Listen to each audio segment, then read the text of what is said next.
Hey, I wrote this poem a couple weeks ago now about Ahmaud Arbery.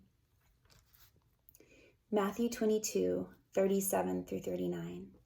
Jesus replied, "Love the Lord your God with all your heart and with all your soul and with all your mind. This is the first and greatest commandment. The second is like it. Love your neighbor as yourself." I like to put my name into it to make it more personal. Brooke, love me, your God, with all your heart and with all your soul and with all your mind. And Brooke, love others and treat them like you would like to be treated. And I'm asking myself, what does this look like right now? This all-in love for God and others. What does it sound like? What does it feel like? Is there a cost with loving others right now? Did he say, Brooke, love others, but just to the point that you are not inconvenienced or uncomfortable. Feel free to ignore injustices not seem to directly affect you, or love others, but feel free to not rock the boat if you are afraid of what others might think, even when your whole insides are screaming something is not right.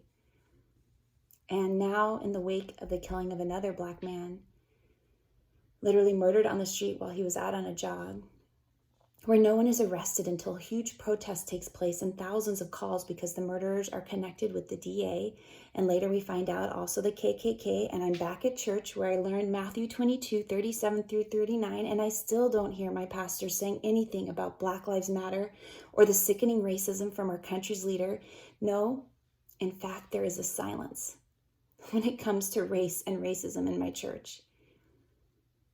And this silence, well, it is a lot of things, but it doesn't sound like love. It doesn't look like love, and it surely doesn't feel like love. And it is definitely not the all-in love for others, which is what I think Jesus was going for in the first place. This seemingly wise tactic not to talk about what is going on so we are not too political or break silent rules or make anyone feel uncomfortable, despite the fact that people of color are literally dying. Well, the silence feels suffocating and sickening, and it is not loving.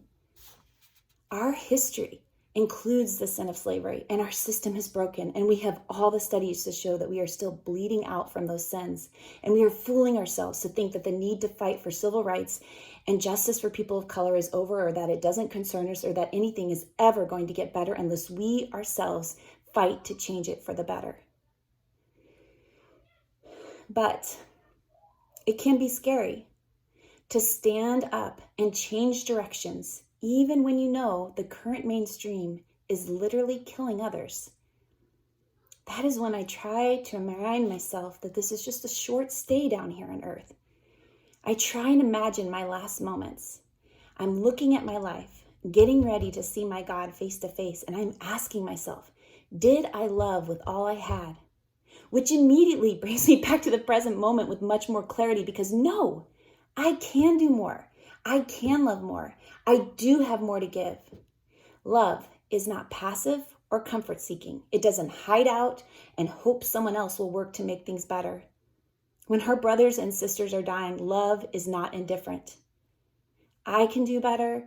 We can do better. Love is not silent.